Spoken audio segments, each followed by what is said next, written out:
nous, on reçoit le collectif du monde économique de Mayotte pour en parler. Donc Marcel Rinaldi, président du collectif, tout comme Sofiata Soufou, vice-présidente. Bonjour à tous les deux.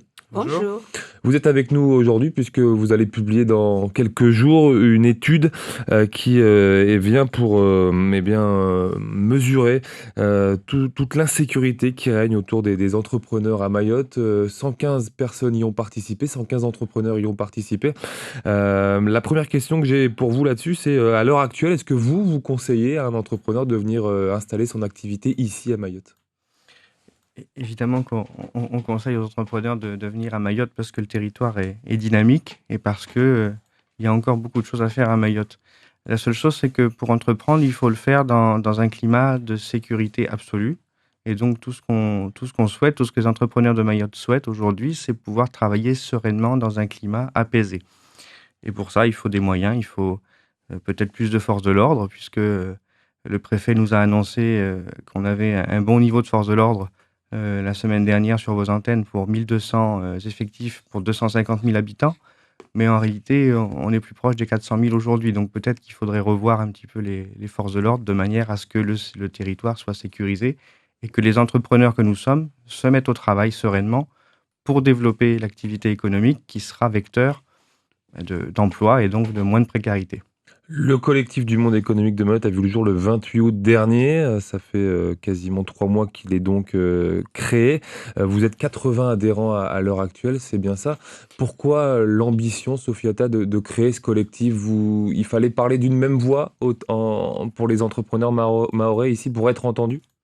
Vous savez qu'ici à Mayotte, le monde économique, c'est l'instance où les entrepreneurs peuvent s'exprimer et peuvent aussi remonter des idées et que nous sommes dans un territoire ou un jeune département et que le monde économique aujourd'hui se sent vraiment conscient de l'enjeu économique du territoire et que tous les acteurs composants, soit social, politique ou autres, qui ne se retrouvent pas et que la violence prend de l'ampleur, il y a le Covid-19 et que tous ces phénomènes poussent les entrepreneurs à se retrouver pour mener à bout leur combat, c'est l'attractivité du territoire et améliorer les entreprises. Dans cette étude qui se nomme le sentiment d'insécurité et ses impacts économiques, on a de nombreux chiffres, notamment 75% des personnes qui y répondent jugent avoir le moral mauvais, voire très mauvais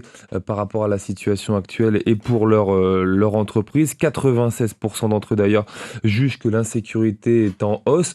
C'est un constat qui vous permet derrière d'avoir des arguments pour aller parler en préfecture ou à d'autres acteurs ici à Mayotte et pour faire évoluer les choses ?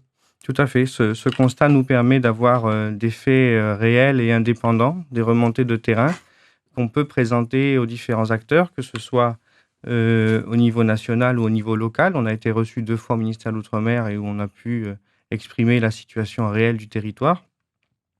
Et c'est important également que les autorités locales se rendent compte de ce que vivent les entreprises au quotidien, de cette pression et de ce stress permanent, que ce soit pour les chefs d'entreprise, mais surtout pour les collaborateurs qui doivent venir travailler et qui s'inquiètent chaque jour du trajet qu'ils doivent faire pour venir à leur lieu de travail.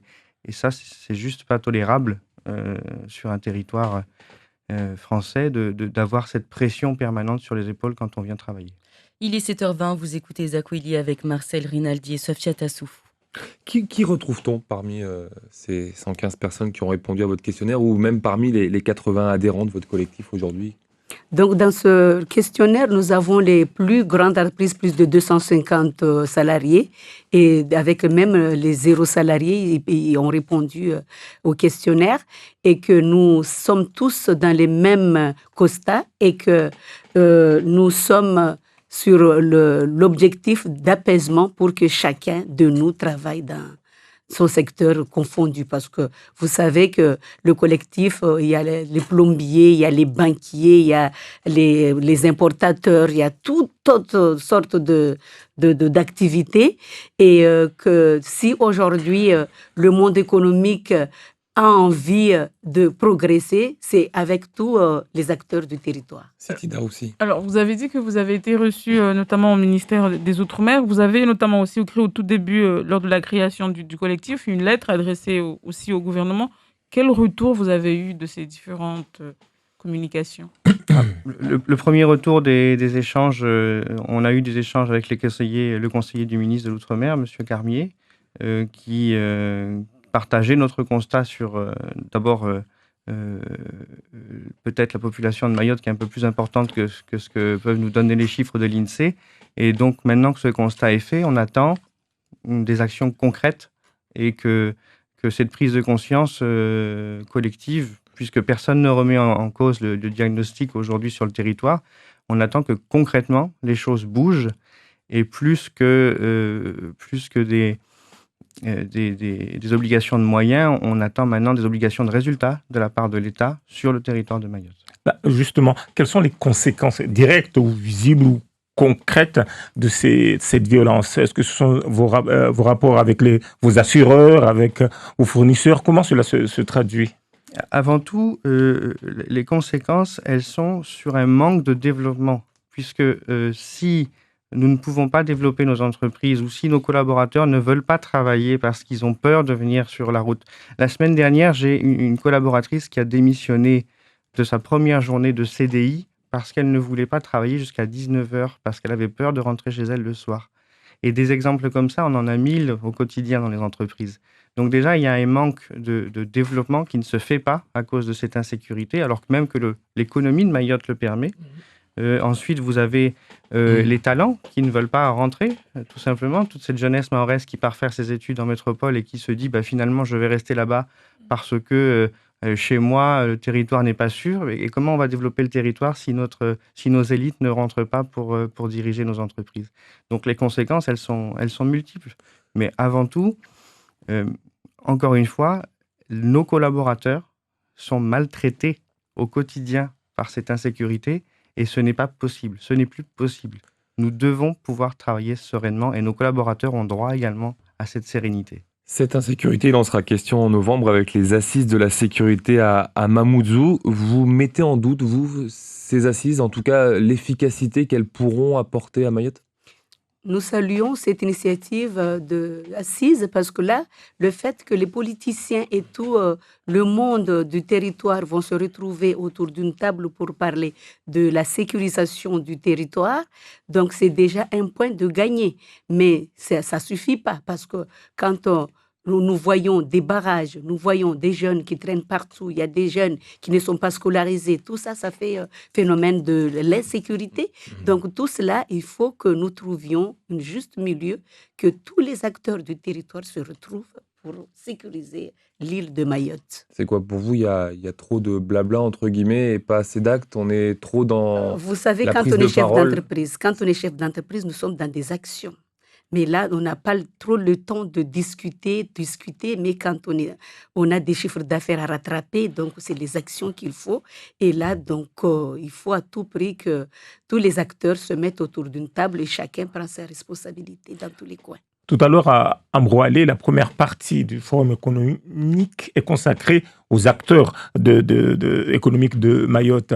Vous allez parler, je ne sais pas si vous allez y aller ou pas, mais il est question de parler justement de tout ce qui fait l'entreprise ou l'entrepreneuriat mahorais. Est-ce que vous aurez aimé que le côté sécuritaire ait une place plus importante tout à l'heure? Sur cela, Président, ils ont mis en avant l'innovation.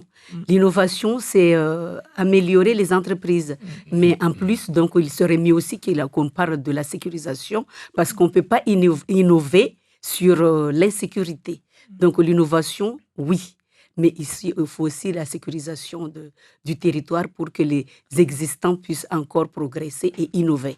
D'ailleurs, dans l'étude que vous publiez sur ce sentiment d'insécurité et ses impacts économiques, vous faites plusieurs propositions, notamment plus de forces de l'ordre avec, vous demandez par exemple l'appui de l'armée dans certains quartiers, vous demandez également de mettre fin aux flux migratoires ou encore de sanctionner les parents et surtout de donner les chiffres réels de la population. C'est des propositions que vous avez déjà présentées au préfet ou au conseil départemental et sur lesquelles vous avez eu des retours? Alors là, ce que vous donnez, c'est les remontées et les Des sentiments des chefs répondants. d'entreprise. Ce n'est pas encore les propositions du CMM.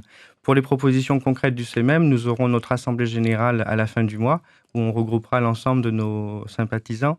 Et à ce moment-là, on aura des remontées concrètes suite aux présentations de l'enquête. Mais oui, dans les grandes lignes, nous avons des propositions à faire. On a commencé à étudier quelques propositions avec l'État, avec les politiques locaux, de manière à voir ce qui était possible de mettre en œuvre. Nous, on part du principe que le monde économique a sa pierre à apporter à l'édifice de la sécurisation, mais on veut le faire dans un climat apaisé, encore une fois. Donc oui, on demande un renfort de forces de l'ordre, même si c'est provisoire, 6, 8 mois, le temps que le climat s'apaise, que les forces de l'ordre soient visibles et que nous puissions, acteurs économiques, acteurs associatifs, se mettre au boulot et sécuriser le territoire par des actions économiques. On a toujours dit qu'à Mayotte, les violences étaient cycliques. Il y avait des phases de calme pour que quelques mois plus tard, ça reparte en hausse. Vous pensez qu'avec ce que vous êtes en train de proposer, on peut arriver à avoir une plénitude totale à Mayotte en termes de sécurité? Je pense qu'aujourd'hui, que si chacun de nous, acteurs du territoire, prenons nos responsabilités, je pense qu'on pourra amener le territoire, le Mayotte au calme. Parce que quand nous voyons les premiers magistrats de chaque commune, les 17 communes de Mayotte, et qui sont élus récemment, là, et que pendant les campagnes, chacun parlait de sécurité, les sécurités, tout ça, et que si aujourd'hui ces gens-là, ils sont en place et qu'ils prennent leur objectif initial en main, et que nous, acteurs économiques, nous sommes là pour accompagner la jeunesse, soit en alternance via les syndicats, parce qu'il y a les MEDEF, il y a les CPME, il y a d'autres organismes qui sont derrière, en s'appuyant sur le rectorat, en s'appuyant aussi sur toute association de bonne volonté à accompagner la jeunesse. Je pense que le calme sera là, parce qu'une fois, quand on est dans la journée travaillée maximum et la nuit on est fatigué, on dort et puis c'est le calme total. Alors, outre l'insécurité, le département est également repassé depuis samedi en état d'urgence sanitaire. Beaucoup de restaurateurs et d'hôteliers notamment se plaignent d'un nouveau tour de vis. C'est aussi le sentiment que vous avez, vous, en tant qu'entrepreneur, avec ce retour de l'état d'urgence sanitaire aujourd'hui à Mayotte? L'état d'urgence est une complexité évidemment au quotidien dans la gestion de n'importe quelle entreprise. Il est vrai que nos collègues restaurateurs et hôteliers souffrent beaucoup plus que de nous, commerçants.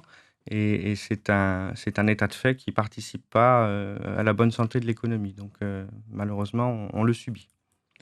On rappelle donc que le collectif du monde économique de Mayotte a publié donc une étude sur le sentiment d'insécurité et sur les impacts économiques. Malgré tout, il y a du positif, puisque un entrepreneur sur deux se dit rester motivé avec son activité à Mayotte, malgré le constat qui est fait tout au long de l'enquête.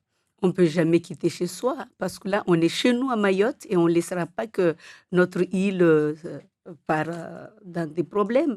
Nous sommes chez nous, donc nous sommes engagés à travailler sur le territoire et faisons de sorte que tous nos jeunes qui sont à l'extérieur reviennent avec des compétences pour améliorer les activités économiques de notre île. Vous arrivez à les draguer facilement, ces personnes qui sont aujourd'hui à l'extérieur et qu'il faudrait ramener ici sur le territoire pour Nous le sommes plus développer? de 50 ans et bientôt 62 ans et finalement nous serons retraités. Et nos activités, il faut quand même des héritiers pour récupérer tout ce que nous avons Et commencé. justement, on arrive à les faire revenir, Bien ces sûr, héritiers, bien sûr, malgré la situation c'est actuelle? pour cela que nous sommes mis d'accord à travailler de sorte que la sécurisation de l'île, pour que les jeunes qui sont à l'extérieur reviennent sur le territoire. Merci à vous, Marcel Rinaldi donc, et Sofiata Soufou, président et vice-présidente du collectif du monde économique de Mayotte. Merci, vous étiez les invités de Zakweli. Merci beaucoup.